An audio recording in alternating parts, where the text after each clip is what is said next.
16절에서 예수님이 조금 있으면 너희는 나를 보지 못할 것이다. 그러나 또 조금 있으면 나를 볼 것이다. 이렇게 말씀하셨어요. 네. 조금 있으면 또 조금 있으면.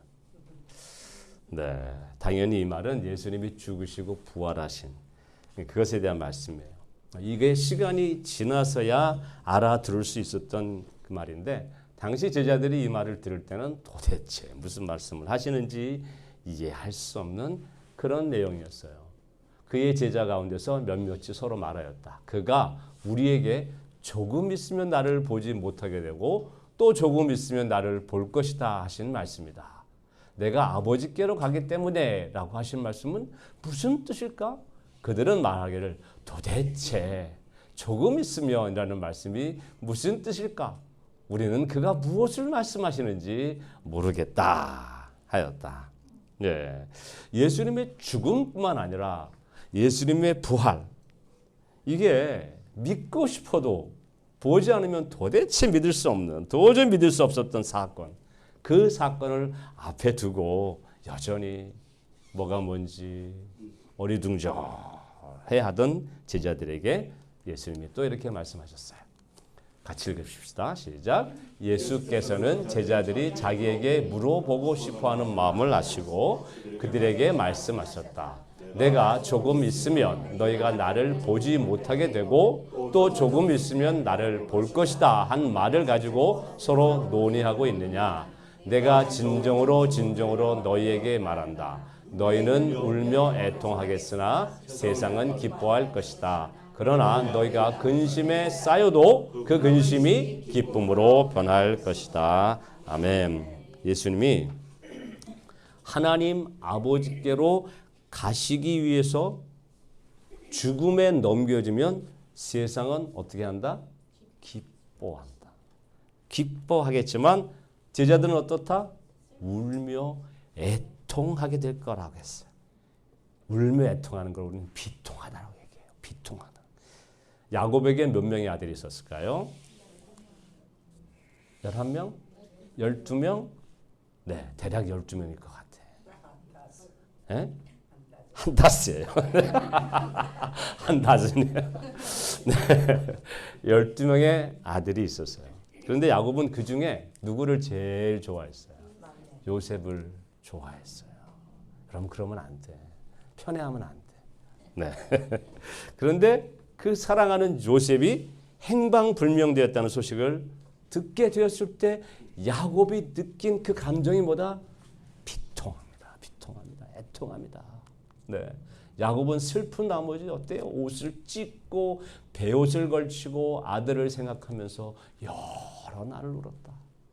그의 아들, 딸들이 모두 나서서 그를 위로하였지만 그는 위로받기를 마다하면서 탄식하였다. 아니다. 내가 울면서 나의 아들이 있는 소울로 내려가겠다. 소울은 어디예요?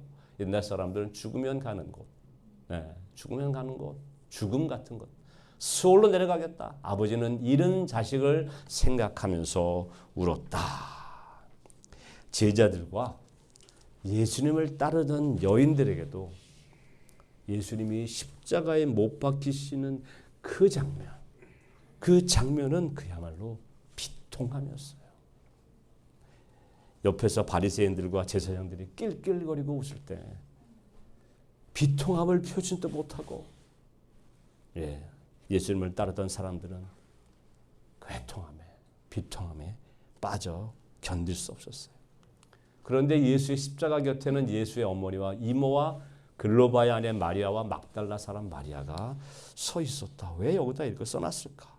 도대체 저들은 거기 서서 뭘 보고 있었을까? 여러분 상상해 보세요. 남자들 다 도망가고 여자들만 십자가 밑에서 예수님이 십자가에 달려 돌아가시는 하나하나 한 장면 한 장면을 다 쳐다보고 있었어요. 네.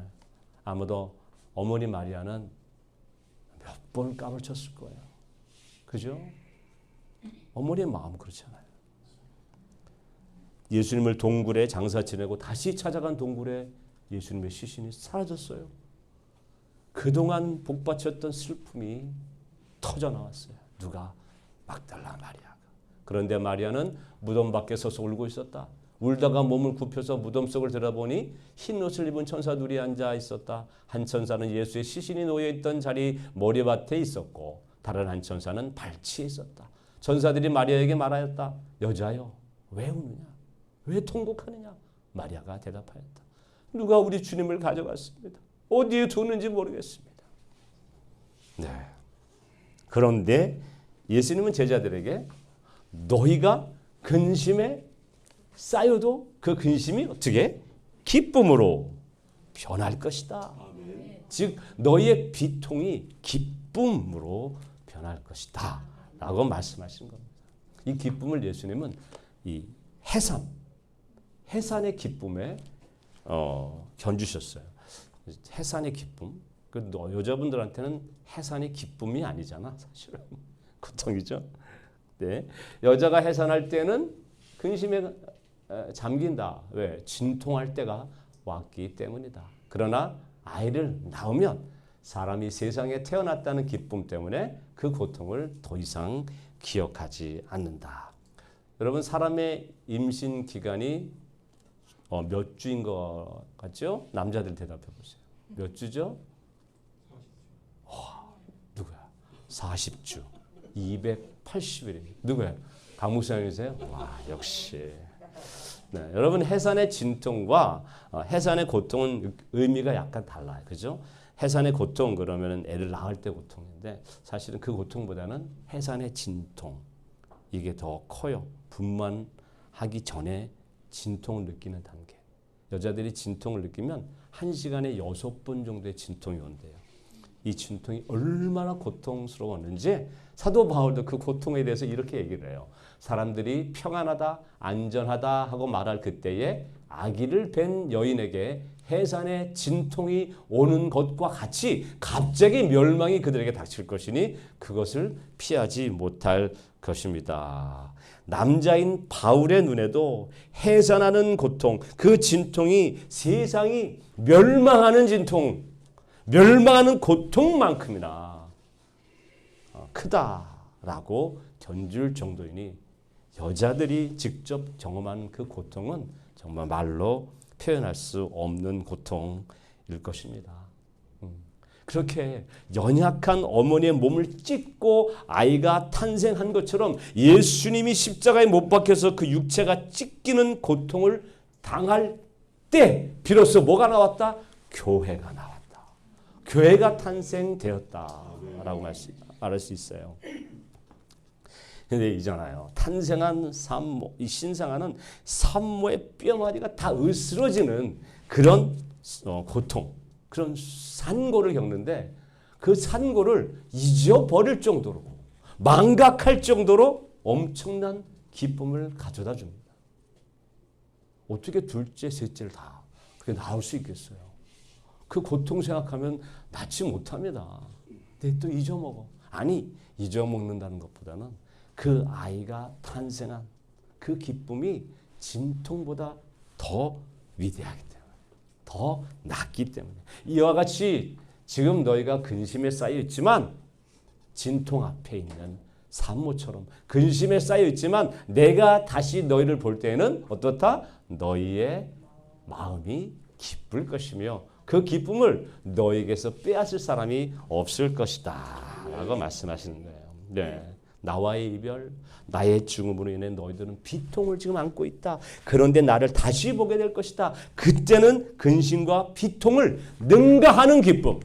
여러분, 근심과 애통, 비통을 능가하는 기쁨. 그 기쁨이 너희를 압도할 것이다. 그리고 그 기쁨을 빼앗을 자가 아무도 없을 것이라고. 나를 다시 보게 될 때 경험하는 이 기쁨이란 건 바로 예수의 부활의 능력이 부여되는 기쁨이에요. 죽음보다 더 큰 폭력이 있을까? 죽음은 정말 잔인합니다. 죽음의 힘이 득세하는 곳에 가보세요. 거기에는 애통, 절망, 슬픔이 가득합니다.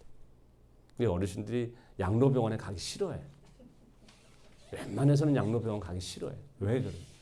거기 가면 죽음의 그림자가 드리워져 있다고 생각을 해요. 애통이 있고 절망이 있고 슬픔이 있어. 그래서 되도록이면 거기는 안 가고 싶어요. 그렇게 죽음이 있는 곳에는, 죽음의 힘이 득세하는 곳에는 이런 아픔들이 가득합니다. 그런데 예수님의 죽음과 부활 이후에 그 사건을 통해서 제자들이 삶에 대해서, 죽음에 대해서 완전히 다른 그런 패러다임을 가지고 살았다는 거예요. 그리고 그 패러다임을 우리에게 토스했다는 겁니다. 해산의 고통 후에 새로운 생명이 세상에 태어난 것처럼 예수님이 죽고 부활하신 이후로 제자들이 살아간 방식은 완전히 새로운 창조, 새로운 창조의 삶을 살았다는 거죠. 그게 아니었으면 여기까지 기독교가 오지는 못해요. 예수님의 부활을 경험하기 전까지 제자들이 죽음을 대하는 방식은 저나 여러분 똑같았어요. 죽음을 무서워했어요. 예? 죽음을 피해서 어떻게 했어요? 도망쳤어요. 예? 죽음을 피해서 예수님을 배반했어요. 그리고 죽음과 멀리 떨어져서 십자가를 쳐다보고 있었어요. 그런데 그들이 예수님의 부활을 경험하고 나서부터는 죽음을 단순히 인간의 삶과 분리된 어떤 영역, 하나님과 관련이 없는 영역이라고 생각했다가 예수님의 죽음과 예수님의 부활을 보고 나서는 하나님의 통치 안에 죽음이 있다는 사실을 알게 된 거예요. 그 죽음마저도 하나님의 설정 안에 다 있구나, 하나님의 영역 안에 다 있구나, 그런 생각을 가지게 되었다는 거예요. 당시의 제사장들과 바리새인들이 예수님을 빨리 죽이려고 했어요. 되도록 빨리 죽이려고 십자가에 못 박으라고 그랬어요. 왜 그랬을까요? 왜 그랬을 것 같아요? 미워서? 예수가 미워 죽겠어서? 저는 그렇게 생각해요. 신은 죽지 않기 때문이라는 사실을 이들이 믿고 있었기 때문에. 그럼 어떻게 해야 돼? 하나님의 아들이 맞다면 절대 십자가에서 죽어요, 안 죽어요? 안 죽겠지. 죽을 리 없겠지. 그래서 예수가 십자가에 죽었을 때 그들은 어떻게 했어요? 그러면 그렇지. 예수가 십자가에서 죽은 게 확실한 거예요. 네? 그렇게 보통 사람들은 하나님과 죽음은 상관없는 것이라고 생각해요. 그래서 하나님은 절대로 죽을 수 없다라고 말하죠. 그런데 우리가 하나님의 아들이라고 고백하는 예수 그리스도께서 죽음의 자리를 피해서 구원을 이룬 것이 아니라 죽음 안에서 그 죽음을 당하는 방식으로 우리를 구원하셨다는 거예요. 사랑하는 여러분, 이 말은 죽음 역시도 하나님에게 속한 생명의 활동이라는 겁니다. 네? 죽음은 끝나는 것이 아니라, 죽음은 없어지는 것이 아니라 다시금 태어나는 생명의 활동이라는 것을 우리에게 보여주시려고 예수님이 죽으시고 부활하신 거예요. 예수 그리스도께서 죽음에 자기 자신을 내어주신 것은 죽음에 대한 새로운 창조의 사건인 거예요. 예수님이 해산의 기쁨이라고 말한 부분이 바로 그거예요. 엄마가 죽을 것 같은 고통 가운데서 아기를 낳는 거예요. 예수님의 십자가 사건은 사람들이 가장 부정적이고 마지막이라고 여겼던 그 죽음을 가장 긍정적인 생명으로 변화시키는 창조의 사건입니다. 부활은 새 창조예요. 그래서 예수님의 부활하신 사건 이후로 그리스도인들은 예수 안에서 죽기 때문에 부정으로 떨어지는 것, 저게 마지막이 하고 떨어지는 것이 아니라 어때요? 죽음이 또 다른 생명으로 변화된다는 확신으로 오히려 삶의 풍성함을 누리게 된 거예요. 제자들이 삶을 완전히 바꾸어 놓은 것이 이거라는 거예요. 그들이 더 이상 죽음을 두려워하지 않아요. 숨어 있질 않아요. 그걸 보니까 그래. 죽음을 불의하게 이용하지도 않았고 죽음 때문에 더 이상 배반하지 않아요. 아멘. 사도행전은 부활 이후에 그들이 어떻게 죽음에 대한 생각을 바꾸었는지를 보여주는 성경입니다. 사도행전 이후로 요한계시록까지 어떤 제자가 죽음을 두려워해서 피했습니까? 아무도 없어요. 아무도 없어요. 초대교회 주교였던 폴리갑 아시죠? 너무 많이 예를 들어서 다 아실 것 같아요. 서기 155년에 예수님을 믿는다는 이유로 사형 선고를 받고 화형에 처하게 되죠. 근데 마지막 죽기 전에 물어보잖아요, 간수장이. 너 이제라도 예수 안 믿겠다 그러면은 당신 나이가 80이 넘었는데 풀어줄게. 지금 그냥 예수 안 믿는다고 얘기해. 라고 요청했어요. 그때 뭐라 그랬어요? 단 한마디로 no예요. 그리고 화형에 처해졌어요. 이게 진짜인지 아닌지 모르겠어요. 2000년 전 일인데 어떻게 알아? 이게 진짜일까 아닐까요? 진짜요? 진짜인지 아닌지 알 수 없지만 적어도 폴리갑이 예수의 부활을 믿는 교부였다면 굳이 살려달라고 애썼을까요? 그럴 필요가 없었어요. 죽음은 또 다른 생명을 나눈다는 사실을 그분이 알고 있는데 못하러 더 살겠다고 5년 더 살겠다고 10년 더 살겠다고 살려달라고 그랬겠어요? 그걸 보면 싫어할 가능성이 훨씬 높다는 거죠. 오늘 읽은 본문 20절에 나를 보게 될 때 경험하는 기쁨, 그러니까 예수님을 다시 보게 될 때 경험하는 기쁨이 예수님의 부활의 능력이 부여되는 기쁨이라고 말씀드렸어요. 우리는 기뻐하는 것, 기쁨을 행복이라는 것과 이렇게 같이 놓고 봐요. 기쁨은 행복을 동반하는 것 같은 느낌, 그런 생각이 들어요. 그런 습관이 있어요. 그런데 인간이 느끼는 행복은 이상하게도 상황에 따라 너무 자주 바뀌어요. 오락가락해요. 행복한 것 같다가 금방 안 행복하고. 어떤 사람은 말 한마디 듣고 막 행복하다가 말 한마디에 난 불행한 사람이야. 그런 사람도 있더라고요. 그래서 예수 믿으면 항상 행복합니다라고 말하는 성경 구절은 성경 66권에 아무 데도 없어요. 네. 자, 헬라에서 이 기쁨의 어원은 우리가 아는 카리스마 있죠. 카리스.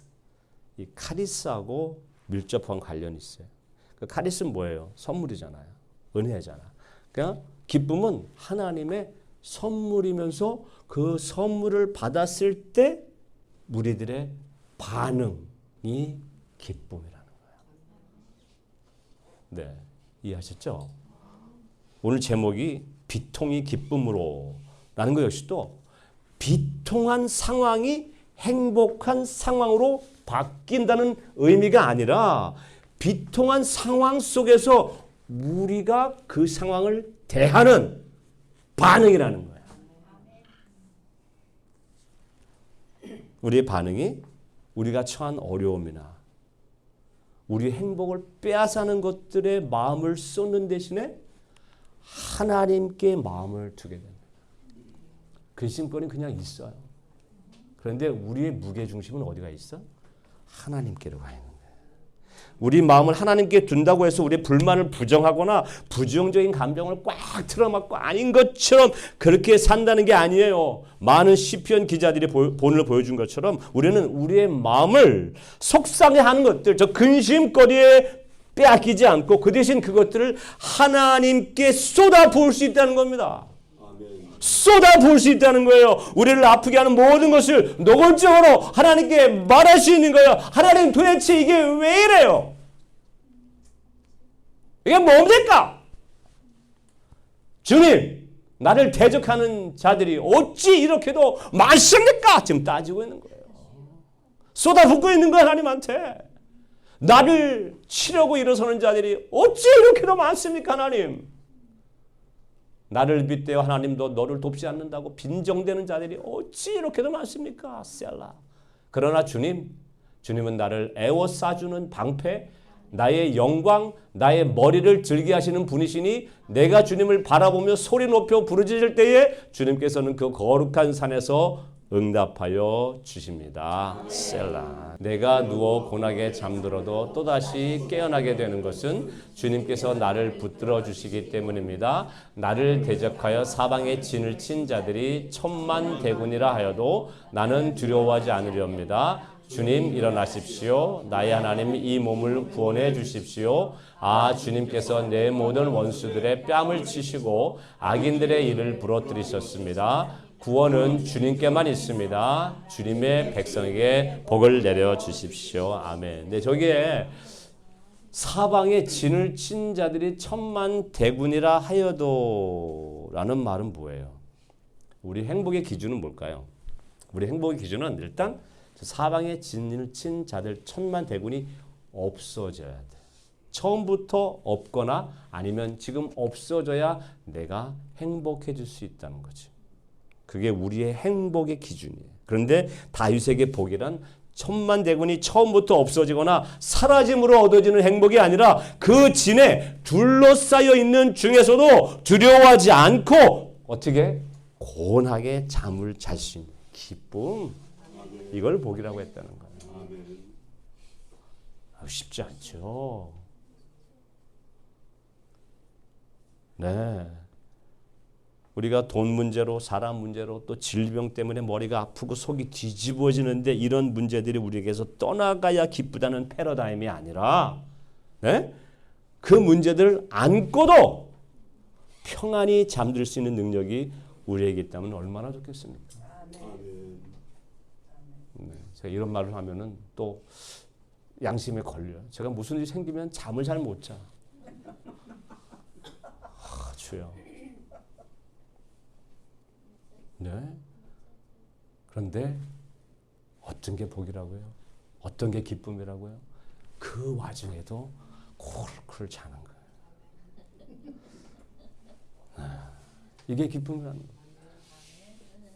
빌립보 4장 4절에서 7절도 같이 읽어보십시다. 시작. 주님 안에서 항상 기뻐하십시오. 다시 말합니다. 기뻐하십시오. 여러분의 관용을 모든 사람에게 알리십시오. 주님께서 가까이 오셨습니다. 아무것도 염려하지 말고 모든 일을 오직 기도와 간구로 하고 여러분이 바라는 것을 감사하는 마음으로 하나님께 아뢰십시오. 그래야면 사람의 헤아림을 뛰어넘는 하나님의 평화가 여러분의 마음과 생각을 그리스도 예수 안에서 지켜주실 것입니다. 7절 다시 한번 보세요. 그래야면 사람의 헤아림을 뛰어넘는 하나님의 평화가 여러분의 마음과 생각을 그리스도 예수 안에서 지켜줄 것입니다라고 했어요. 근데 하나님의 평화가 여러분의 마음과 생각을 지켜줄 것입니다가 아니라 뭐예요? 네, 하나님의 평화가 여러분의 마음과 생각을 누구 안에서? 예수, 그리스도 예수 안에서 지켜줄 것입니다. 이게 무슨 차이예요? 하나님의 평화가 여러분의 마음과 생각을 지켜줄 것입니다와 하나님의 평화가 여러분의 마음과 생각을 그리스도 예수 안에서 지켜줄 것입니다. 무슨 차이가 나는 거죠? 그리스도 예수 안에서가 들어갔어. 네, 그 차이야. 네, 사도 바울이 의도하는 바가 뭘까요? 그리스도 예수 부활의 능력 아니라는 뜻이에요.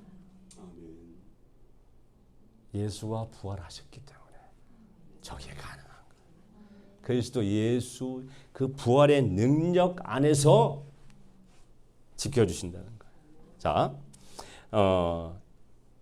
자 보세요. 이게 사도 바울 역시 또 부활의 주님을 만난 이유는 염려할 일들, 그 일들이 없도록 기도하는 것이 아니라 어떻게 해요? 그 염려한 일들을 그냥 놔두고 어떻게? 하나님께 그런 일들이 있어요 하고 아뢰는 거, 기도하는 거 그걸로 끝이라는 거지. 네. 그냥 어떤 기쁨이냐면 이거예요. 그런 게 일이 생겼어. 정말 골치 아픈 일이 생겼어요.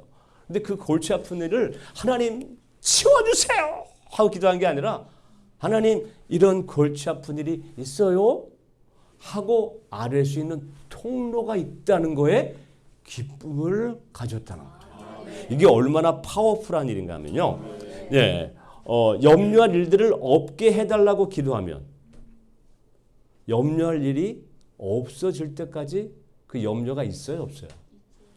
되니까. 기도받고 나았어. 그거 좋은데 기도받는 데는 낫질 않아. 하나님 나 고쳐주세요. 나 고쳐주세요. 근데 안 고쳐져. 그러면 고쳐질 때까지 마음이 편해요? 안 편해요? 안 편해. 그런데 이 파워풀한 기도, 사도 바울, 제자들의 모습은 어떠냐면요. 하나님 이러한 일이 있어요. 하나님 몸이 아파요. 끝. 자, 그리고 자, 이게 뭐냐면 고쳐주세요 하면은 계속 그 일들은 내일이에요. 나을 때까지 내일이야. 근데 고쳐주세요만 안 하고 하나님 이런 일이 있어요 하고 아려버리면 그 다음부터 누구 일이야? 하나님의 일이야. 하나님의 짭이야. 하나님의 일이야. 이게 얼마나 파워풀한 거죠. 그 다음부터 이 사람은 잔디니까 진짜 편해진다니까요. 사도 바울이 그런 사람이 아니었잖아요. 사도 바울이 그런 사람 아니었어요. 자, 여러분 그럼 이제 이게 의문인 거예요. 그럼 마음만 편하면 땡이야? 그 마음 편하자고 해? 마음이 편하면 된 건가? 그래서 그리스도 예수 안에서요.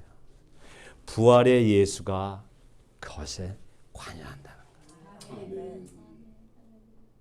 죽음을 이기신 예수가 그 부활의 능력을 가지고 그 염려 가운데에, 그 아픔 가운데에, 그 고통 가운데에 개입하신다는 거예요. 자, 아까 죽음도 산 것도 다 하나님의 일이라고 했어요. 자, 그러면 이 모든 일들이 다 하나님의 일이니까 죽이든 살리든 다 하나님의 일인 거예요. 그전엔 자기가 쫓아다니면서 사람들을 잡아 쳐넣든지 죽이든지 해야 직성이 풀린 사람이 어떻게 하나님을 이렇게 무시하냐. 자기가 쫓아다니면서 사람들을 잡아 쳐놓고 죽이고 했었던 사람이 사도 바울이었어요. 예수의 부활의 능력이 이렇게 사도 바울의 삶을, 사도 바울이 세상을 살아가는 패러다임을 완전히 바꾸어 놓았다는 뜻이에요. 그 기록이 사도 바울이 쓴 서신에 전체 다 나오는 거예요. 여러분, 예수의 부활은 세상을 뒤집어 놓은 사건이에요. 맞습니까? 천지 창조만큼 새로운 창조가 예수의 부활을 통해서 일어난 사건인 거예요. 사람들이 가끔 뭐가 엄청 바뀌면 뭐 코페르니쿠스적 발상의 전환이다 이렇게 얘기하는데 이게 뭔지 아시죠? 기존에 가지고 있던 사고방식이나 관점이나 가치관이 완전히 바뀌는 혁명적인 변화를 말해요. 네, 15세기 폴란드의 천문학자 니콜라스 코페르니쿠스가 오랫동안 믿어져온 그 천동설, 지구를 중심으로 돈다는, 그게 아니다. 뭐예요? 태양을 중심으로 돈다는 지동설을 주장한 것에서 유래했어요. 그런 사실은 여러분, 예수님의 죽음과 부활 사건에 비하면 이 코페르니쿠스가 발견한 것은 세 발의 피라는 거지. 아무것도 아닌 거예요. 예수님의 부활을 경험한 사람들은 모두가 하나같이 그들의 사고방식, 관점, 가치관을 완전히 바꾸었을 뿐만 아니라 죽음이 오히려 생명이라는 확신을 가지고 살았다는 거예요. 지금도 선교지에 가보면은 선교사님들이 그렇게 살아요. 어떻게 저렇게 살까 할 정도로. 그 시장 한복판에 모든 사람이 다 이 모슬림인데 그 안에 가서 전도해. 누가 미쳤다 그럴 거예요. 그게 죽음은 새로운 생명이다. 그런 사실을 알았기 때문에 가능한 겁니다. 여러분, 우리의 비통에서 기쁨으로 전환되는 삶은 오직 우리가 예수가 죽으시고 부활한 일, 이걸 믿는 데서 시작이 돼요. 예, 이 부활의 신앙이 없으면 세상 사람들이나 우리나 그냥 그저 그렇게 사는 거예요. 다르게 살지 못해요. 그저 비통한 삶의 언저리에서 벗어나지 못한 채 살아가게 될 거예요. 잠깐 누리는 행복을 기쁨이라고 착각하면서 살게 됩니다. 성령 하나님을 보내셔서 예수님이 제자들의 사고방식을 완전히 변화시켜 주신 것처럼 우리의 삶을 그렇게 변화시켜 주셨고 혹은 여기에 몇 사람이 이제 그렇게 변화된 삶을 살도록 도와주실 겁니다. 아멘.